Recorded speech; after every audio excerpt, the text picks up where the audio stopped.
amigos do Jefa! Estamos aqui hoje para mais um dia de estudos e o tema da nossa palestra de hoje é O amor cobre a multidão de pecados. Quem vai expor essa palestra para a gente hoje é o Marcelo Ferreira, do grupo Sociedade, Espírito e Fraternidade, SEF.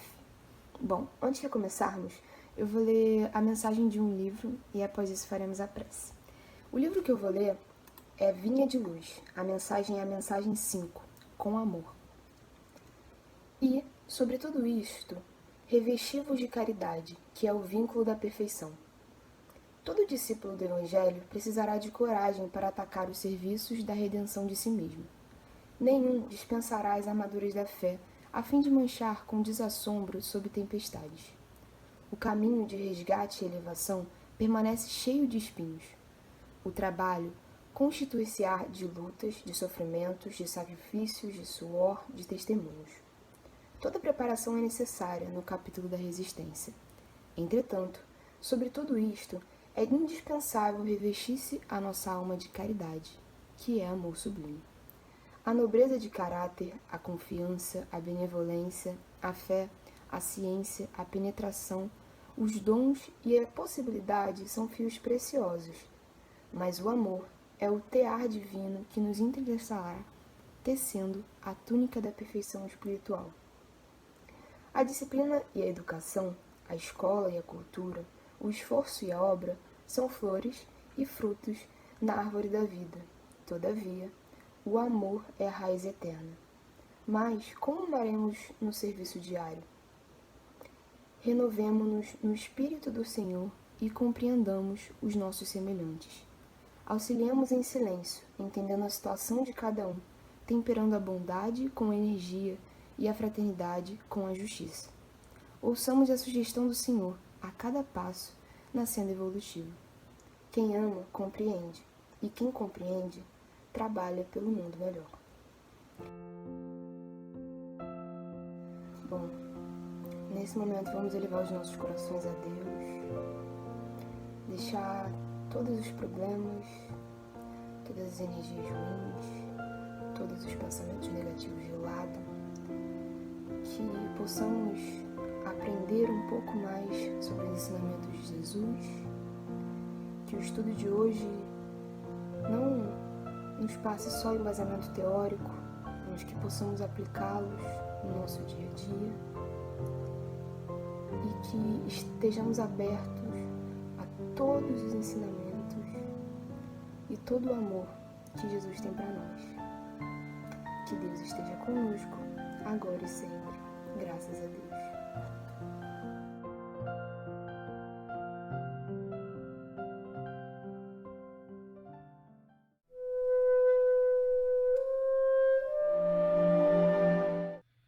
Queria abraçar a todos os amigos, dizer da minha saudade, da minha honra por essa oportunidade, de estarmos aqui pela via virtual, refletindo um pouco em torno do Evangelho, em torno de Jesus, em torno do Espiritismo. Vamos hoje, então, meditar um pouco em torno da passagem que está na primeira epístola de Pedro, capítulo 4, versículo 8, que diz assim: acima de tudo, tende amor intenso uns para com os outros, porque o amor cobre a multidão dos pecados. Em outra tradução, tende ardente amor uns para com os outros, porque o amor cobrirá a multidão de pecados. Então, intenso amor, ardente amor. Divaldo disse, em outras palavras, assim: o bem que fazemos anula o mal que fizemos. E vamos então refletir um pouco sobre o mecanismo das leis de Deus, sobre como funciona esse processo e como se dá o amor, ou de que forma é possível que o amor cubra a multidão de pecados. Para isso, vamos meditar um pouco em torno da lei de evolução e da lei de justiça. Aprendemos com o Espiritismo que somos criados simples e ignorantes e marchamos na direção da felicidade.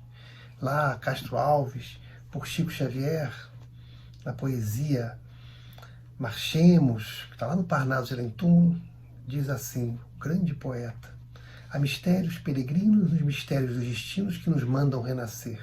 Da luz do Criador nascemos, múltiplas vidas vivemos para a mesma luz volver. Então, é esse processo evolutivo em que nós somos criados por Deus, simples, ignorantes, e vamos marchando, aprendendo, caindo e levantando na direção da divindade, na direção da felicidade. E para entendermos esse processo evolutivo, temos que entender um pouco, ou refletir um pouco em torno do conceito de justiça.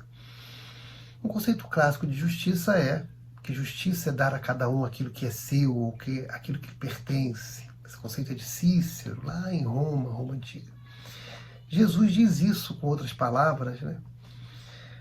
A cada um segundo suas obras. Então, nós vamos entendendo que a lei de justiça tem um funcionamento contínuo.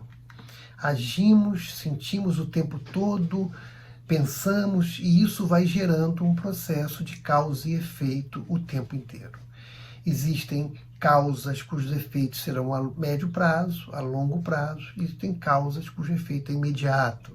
Então, nós vamos ter débitos de resgate imediato e créditos de resgate imediato. Então, uma pessoa, por exemplo, que, num exemplo bem simples do nosso dia a dia, coloca o dedo na tomada e tem um choque, esse choque não está relacionado com uma outra vida ou alguma coisa do seu passado, e sim com aquele descuido de colocar a mão na corrente elétrica e, então, ter aquele choque, né? E existem também coisas positivas que fazemos agora, quando nós oramos e recebemos a compensação da oração. Naquele momento, são atitudes que geram compensações imediatas ou consequências danosas imediatas. E a lei de causa e efeito também funciona em médio e longo prazo, na medida que algumas atitudes nossas causam problemas que vão repercutir mais adiante, algumas vezes em outras vidas.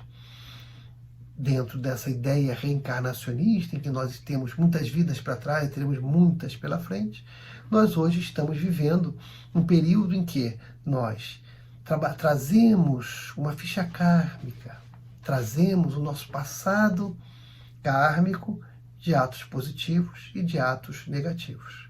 E vamos, no decorrer dessa encarnação, agindo positivo ou negativamente, contribuindo com essa ficha kármica de uma forma ou de outra. Então, a lei de justiça e de causa e efeito, ela funciona o tempo inteiro, com uma grande dinâmica. E esses nossos atos, eles vão ser tendo consequências muito no nosso interior.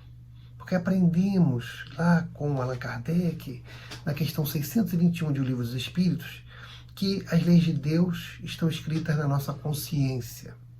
Então, é lá no nosso íntimo. Por conta disso, como cada um de nós tem um nível de evolução diferente, o seu despertar da consciência é diferente um do outro, as consequências vão variar de acordo com o nosso nível intelecto-moral, de acordo com a nossa maturidade, de acordo com a nossa evolução.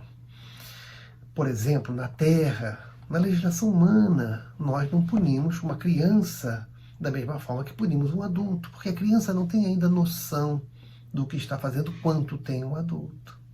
Então, as leis de Deus muito mais perfeitas, elas vão ter consequências em relação a cada um de nós, de acordo com o nosso grau de evolução, com o nosso grau de despertar dessa consciência que está dentro de nós. Então, o nosso trabalho evolutivo está muito relacionado com essa interioridade. Daí Allan Kardec propor o autoconhecimento, lá na questão 919 de O Livro dos Espíritos, né? Os benfeitores propõem a Kardec, e Kardec vai dizer que o verdadeiro espírito é aquele que busca se transformar, né? Conhece o verdadeiro espírito por sua transformação, pelos esforços que faz por domar suas más inclinações. É esse esforço por entender-se e modificar-se que nos faz evoluir e que nos torna verdadeiros espíritas, como Allan Kardec fala. Então, a nossa evolução é justamente esse despertar da consciência. Vamos evoluindo à medida que vamos entendendo melhor as leis de Deus que estão dentro de nós. Kardec vai trabalhar muito essa questão da lei de justiça no livro Céu e Inferno, e muito no capítulo intitulado Código Penal da Vida Futura. E lá nesse capítulo, Kardec diz que o sofrimento está na alma. Onde estiver a alma, estará o sofrimento, encarnada ou desencarnada. não há um lugar circunscrito para o sofrimento. Assim como a felicidade. Da mesma forma, a felicidade. Então, o mal, ele tem consequências interiores. E com isso provoca a nossa autoeducação. Nós refletimos com aquele sofrimento e buscamos melhorarmos. Vamos aprendendo que os atos positivos nos dão compensações positivas. E aquilo nos dá um prazer. E aí nós queremos repetir os atos positivos. O prazer de amar, o prazer de fazer o bem, o prazer da oração. E aí queremos repetir porque temos prazer. O prazer da bondade, o prazer do perdão. E vamos também percebendo que os atos negativos geram sofrimento. E aí nós vamos vendo que não vale a pena repetir os atos negativos. Aí Allan Kardec, lá no Céu e Inferno, diz que toda imperfeição gera um sofrimento. Então, todo o nosso sofrimento está relacionado com uma imperfeição. E toda perfeição, toda virtude, leva à felicidade e atenua o sofrimento. Essa é a tese de Allan Kardec, e por aí vamos começando a entender a frase do apóstolo Pedro. Então, a imperfeição leva a sofrimento. A perfeição, a virtude, leva à felicidade. Quanto mais imperfeição, mais sofrimento. Quanto mais perfeição, mais felicidade. E aí vamos entender que o futuro está aberto para a nossa felicidade. A esperança de que nós, agindo positivamente, nós vamos construir a nossa felicidade. Diz também Kardec, lá no Código Penal da Vida Futura, no livro Céu e Inferno, que o bem e o mal são rigorosamente considerados por Deus ou pelas leis de Deus, pelo funcionamento das leis de Deus. Então, eu me lembro, quando leio esse pedaço do livro, essa parte, essa reflexão, de 3 histórias. A primeira delas é uma história, um conto japonês, chamado Fio da Aranha. Esse conto diz que Buda estava num lugar com um discípulo, que era como se fosse um paraíso, um lugar de felicidade, e eles estavam no mundo espiritual, vamos dizer assim, numa linguagem espírita, e caminhavam e viram um lago. E quando aquele discípulo de Buda olhou para o lago, viu que era um lago, que lá no fundo tinham várias pessoas em profundo sofrimento, se afogando e sofrendo e gemendo. E ele pôde perceber, o discípulo de Buda, ali um grande criminoso, um assassino. E ele falou para Buda: ali está fulano. E Buda viu. E eles foram observar aquela pessoa. E aquele homem, ele, naquele momento, se lembrou de um ato positivo que ele tinha feito na vida. E Buda chama o seu discípulo para que prestasse atenção. Aquele criminoso, certa vez, quando estava na floresta, escondido, ele viu uma aranha e deixou de matar a aranha. E ele lembrou-se disso, e ao lembrar-se disso, um fio, uma teia de aranha, começou a sair do lago na direção, do fundo do lago, na direção da superfície onde estavam Buda e o seu discípulo. E aquele homem pegou aquela teia e viu que a teia era forte e começou a subir naquela teia, saindo do sofrimento na direção da felicidade, libertando-se daquela dor, e foi subindo. E quando ele está no meio para o final do caminho, ele olha para baixo e vê que vários homens estavam atrás dele, também subindo naquela alternativa, naquele fio de aranha fortíssimo. E ele então se preocupa, o fio ia arrebentar, e aí todos iam cair, e ele imediatamente começa a gritar: desçam, saiam, esse fio é meu. E nesse momento, ouviu-se um barulho, plique, o fio se cortou, e todos caíram no fundo do lago, inclusive aquele homem que tinha feito o gesto positivo. Percebamos o detalhe da história. No momento em que o homem se lembra do gesto positivo, ele consegue, pela beleza e consequência daquele gesto, encontrar uma alternativa. No momento em que ele pensa que era só dele e pensa egoisticamente, aquela alternativa rompe-se, inicia-se um novo processo de causa e efeito, e ele volta para o seu sofrimento. Existe uma outra história de Humberto de Campos, por Chico Xavier, muito interessante. Conta Humberto de Campos que tinha um senhor, um médium, era uma pessoa conhecida, já mais velha, que estava na rua observando as pessoas e 2 jovens ao lado dele.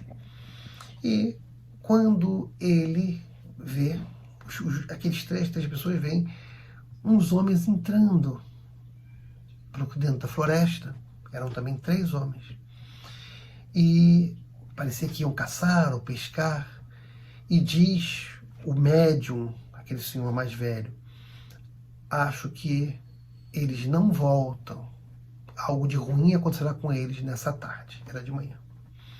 Os discípulos, os jovens, anotam aquilo, observam aquilo, ficam apreensivos, ficam com medo, não sabem o que fazer. Passa o dia, eles ficam ali conversando, meditando, e no final da tarde, os 3 homens que entraram saem incólumes, como entraram. Nada de mal parece que tinha acontecido. E aí, jovem, sempre jovem, os jovens aproveitaram para mexer com aquele homem mais velho, dizendo, tá aí, você não disse que aconteceu alguma coisa ruim? Não aconteceu nada. E aí, debochando, né, brincando com aquele senhor que se levanta, vai até os homens que saíam da floresta e pergunta, alguma coisa aconteceu de diferente aí dentro? E eles, não, nada. Mas nada aconteceu de diferente da rotina? Não. Aí um deles falou assim, a única coisa que aconteceu é que, quando nós estávamos entrando, um homem com fome nos pediu comida e nós tínhamos um lanche que levávamos, era só o que tínhamos, e nós dividimos o nosso lanche, cortamos o pão pela metade e demos a ele e seguimos viagem. E aí ele insiste para ver aquele cesto onde estava o lanche. E quando ele olha dentro do cesto, abaixo da faca que tinha cortado o pão, tinha uma serpente com a cabeça cortada. Uma serpente venenosa. E aí aqueles homens ficam até impressionados, não tinham reparado aquilo e seguem. E aquele médium, aquele homem experiente, volta para os jovens e diz assim, o que posso fazer se Deus se comove com um pedaço de pão? Olha que bonito. Eles estavam numa faixa, num momento difícil, iam passar por uma experiência dolorosa. Mas eles resolvem dividir o lanche, o farnel, o pão que traziam com alguém que tinha fome. E modificam o processo kármico deles, pela generosidade, por um pedaço de pão. Meditemos nas histórias e no seu sentido.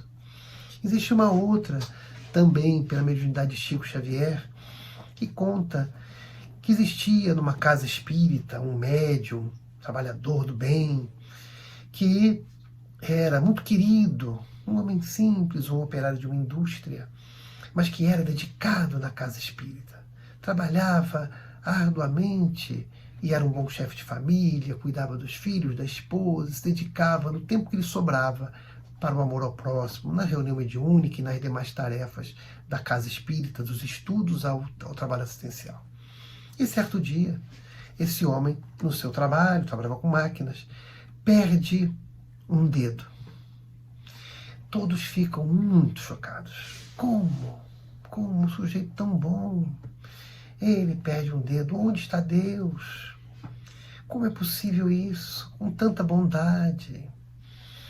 E ficam todos assim. O homem levou com resignação aquele processo, foi se cuidando, foi ao médico.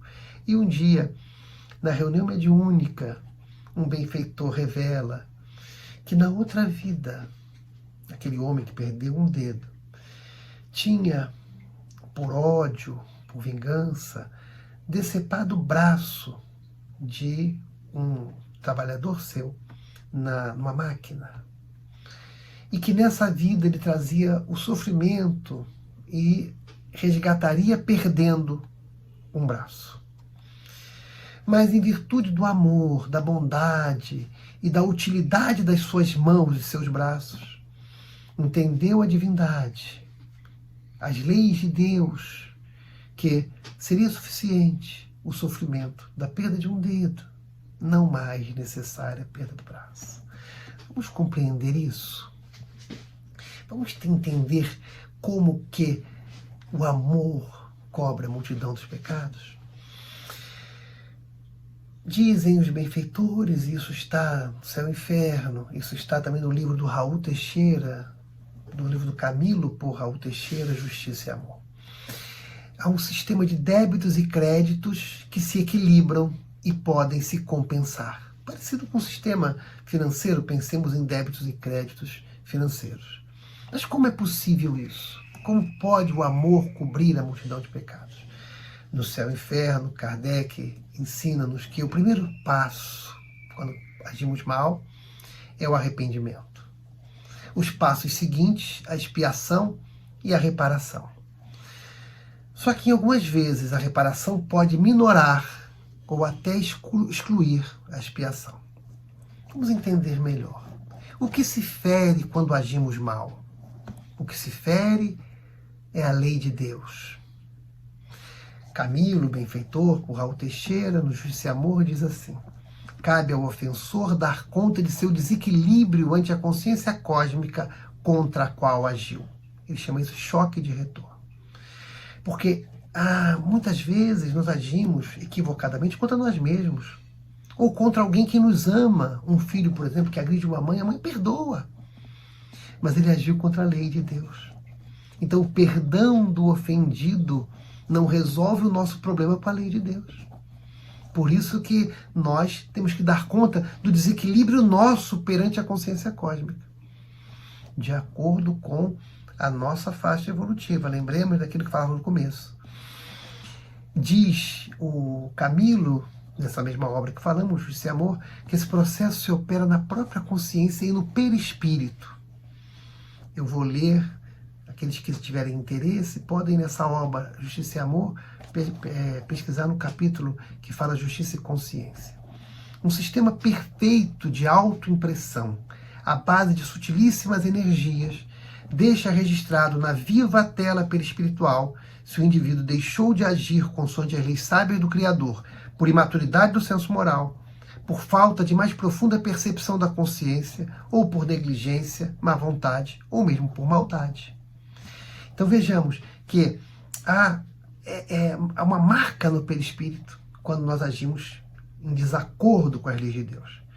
Essa marca será proporcional ao nosso despertar de consciência, à nossa evolução. E quanto maior for a nossa responsabilidade, se for por maldade, aquilo será mais danoso. Se aquilo foi por negligência, será menos danoso. Se aquilo foi por imaturidade, menos danoso. Por quê? A lei de Deus é perfeita, é justa, e isso é um processo automático. Né? Na lei humana, né? Não tem lá os juízes adequando a pena, se o crime é doloso, se o crime é culposo, com os atenuantes e agravantes. A lei de Deus é muito mais perfeita e funciona automaticamente. Mas como que nós podemos tirar essa marca, reequilibrar essa marca? Será o aprendizado provocado pelo amor, ou o aprendizado provocado pelo sofrimento, que vai equilibrar ou apagar essa marca. Então percebamos, temos a imperfeição gera um sofrimento. O sofrimento tem por objetivo que eu corrija a imperfeição. Na hora que eu corrijo a imperfeição, eu reequilibro aquela marca. Né? Então, se eu tenho uma imperfeição e se eu amar para corrigir a imperfeição, eu também reequilibro essa marca. O processo, então, o objetivo da lei de Deus com o nosso sofrimento é que nós aprendamos, que nós evoluamos. O processo é pedagógico, precisamos aprender. Aí Kardec sugere, lá no Código Penal da Vida Futura, que o ideal é fazer o bem que tem relação com a imperfeição a corrigir. Operar bem com os créditos, né?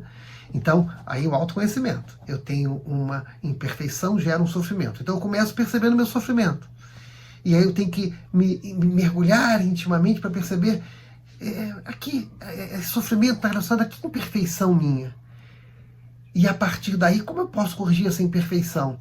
E aí Kardec sugere, faça o bem que tenha relação com essa imperfeição. O amor cobrindo a multidão de pecados.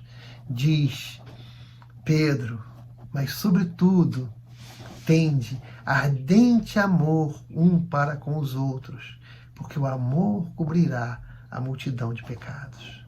Percebamos, meus irmãos, percebamos que o objetivo é o aprendizado. Nós estamos na Terra para evoluir. Aprender hoje, errando menos, acertando mais, corrigindo o passado, acertando para que sejamos felizes. Jesus diz, se o pai da terra, quando o filho pede pão, ele não dá pedra, dá pão, imagina o pai do céu. Então, se a justiça humana já tem tantos institutos, tantos benefícios, imaginemos a justiça divina. Então, vamos entender isso e vamos trabalhar pela nossa felicidade. Do começo às conquistas, diz uma frase de uma música atribuída a Francisco de Assis, do começo às conquistas, tudo é tão bonito. E uma outra música que ouvimos nas casas espíritas, um dia todos nós seremos anjos. Então, vamos colocar as mãos à obra, nesse processo de autoconhecimento, de autobrilhamento, de mergulhar intimamente para conhecer-se, conhecer o homem velho, conhecer os seus próprios defeitos e buscar corrigir, entender-se, perdoar-se, mas buscar melhorar-se.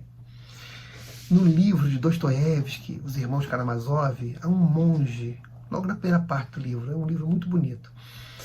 E esse monge afirma assim, que o amor cobre a multidão dos nossos pecados e dos pecados dos outros também. Olha que bonito. A força transformadora do amor. Porque na medida que nós vamos tendo amor intenso, nós vamos provocando também modificação na vida dos outros, que vão também se modificando e forma-se uma corrente de amor belíssima e de transformação. Eu me lembro, para encerrar, estamos caminhando para o final, de uma história de Mahatma Gandhi que esclarece bem esse processo do amor cobrindo a multidão de pecados ou de fazer o bem que tem relação com a própria imperfeição. Mahatma Gandhi, o grande libertador da Índia, era um homem muito culto, muito inteligente, e lutou muito para conseguir a independência, que a Índia ficasse independente da Inglaterra sem violência, inspirado inclusive em Jesus. Só que depois que eles começam a governar a Índia, eles têm que administrar os conflitos internos. E ali, naquele momento, a Inglaterra juntou a Índia e o Paquistão, e Gandhi sonhava que fosse uma pátria única, mas eram culturas diferentes. E depois de um determinado momento, eles entenderam, o Gandhi ficou triste com isso, que os países tinham que ser independentes. Nesse momento, quem era do Paquistão caminhou para o Paquistão, para o território do Paquistão. Quem era do território da Índia foi para a Índia, porque estava tudo muito misturado. E nesse momento em que as pessoas vão mudando de território, há muitos conflitos e uma revolução. E aquele povo que Gandhi amava começa a se matar, um brigando com o outro. Gandhi fica muito triste, começa uma greve de fome. Não era a primeira vez que ele fazia isso. E ele vai para Calcutá, a mesma cidade de Madre Teresa. Se hospeda, Gandhi era hindu, se hospeda na casa de um paquistanês, e que tinha costumes muçulmanos. E ali, que era amigo dele, ali ele faz a greve de fome. E disse que ele só acabaria a greve quando não houvesse mais nenhum irmão, nenhum filho seu lutando contra irmão. E aí a greve de fome tem um dia, 2 dias, passa uma semana e passam mais dias, e todos se preocupam com a saúde de Mahatma Gandhi, da grande alma, do grande líder, do grande pai daquele povo. E naquela preocupação começa um movimento que queriam convencer Gandhi que a guerra tinha acabado, a guerra interna, a briga interna, de homens levando ali as armas e jogando perto de Gandhi para provar que não tinha mais violência, que não tinha mais ódio. Mas Gandhi ainda percebia que tinha. Ele falou, quando não houver mais nenhum derramamento de sangue, eu volto a comer. E nesse processo em que os homens iam levar as armas, depor as armas perante ele, chega um hindu com muito sofrimento no rosto, joga a arma, mas ele tinha um pedaço de pão, e joga o pedaço de pão no rosto de Gandhi, todos ficam assustados. E ele diz, coma, porque eu não quero levar para o inferno também a sua morte. Gandhi, com uma voz muito fraquinha, já estava muitos dias sem comer, muito debilitado. Pergunta: por que que você vai para o inferno, meu irmão? Ao que o homem responde: porque eu matei uma criança muçulmana desse tamanho. Por quê? Porque os muçulmanos mataram minha mulher e meu filho. E eu, com ódio, matei para me vingar uma criança muçulmana. Gandhi então pergunta para aquele homem: você quer ir para o céu? O homem olha para ele, sem responder. Gandhi então fala para ele: adote uma criança, mais ou menos do tamanho daquela que você matou. Escolha uma criança muçulmana e crie ela com os hábitos muçulmanos. Assim você encontrará a chave do céu. O homem não responde, vai embora e fica ali uma grande lição. Sabemos que depois Gandhi encerra a greve de fome e o final da história todos conhecem. Se não conhece, vale a pena conhecer, lendo os livros, vendo os filmes de Gandhi. Mas Gandhi deixa aí uma grande lição sobre o que nós estamos falando. Ele tinha errado, tinha cometido um homicídio por ódio, por vingança. Então Gandhi sugere: ame, adote uma criança igual a criança que você matou, ou seja, mais ou menos da mesma idade. Ame essa criança. Mas não basta. Eduque-a nos hábitos muçulmanos, porque assim ele aprender a respeitar os hábitos daquelas pessoas a quem ele odiava e não ia odiar mais. Estaria no céu. Corrigiria a imperfeição que o levou ao ódio. Fazer o bem que tem a relação com o mal que fizemos. O amor cobre a multidão dos pecados. Meus irmãos queridos, vamos amar. Vamos pôr as mãos à obra e vamos amar. Não importa o que fizemos no passado, o futuro está à nossa disposição, o futuro de felicidade. Temos a doutrina espírita com tantas luzes nos esclarecendo. Vamos amar. Lembrando do nosso paizinho Francisco, quando perguntaram a ele o que é amar, ele disse que o amor não é bondade nem benevolência, porque na bondade existem duas pessoas, na benevolência duas pessoas. No amor não, no amor o eu e o tu somem, porque amar significa desaparecer. Amemos, meus irmãos, em homenagem ao Cristo, em homenagem a Francisco de Assis, em homenagem a Kardec. Vamos orar, meus irmãos. Amigo Jesus, muito obrigado pela oportunidade de estarmos aqui, refletindo em torno dos seus ensinos. Obrigado por essas bênçãos, pela tecnologia que nos permite estar próximos, mesmo distantes fisicamente. Abençoa, Senhor, a todos que estão sofrendo nesses dias. Socorre-os, Senhor. Leva teu amor aos hospitais, às casas, aos lares. Leva a tua união, tua fraternidade, para que todos nós possamos compreender-te, Jesus. Envolve-nos em nossas lutas, Senhor, evolutivas, para que possamos definitivamente amar. Muito obrigado, Senhor. Que a tua paz permaneça em nossos corações. Muito obrigado.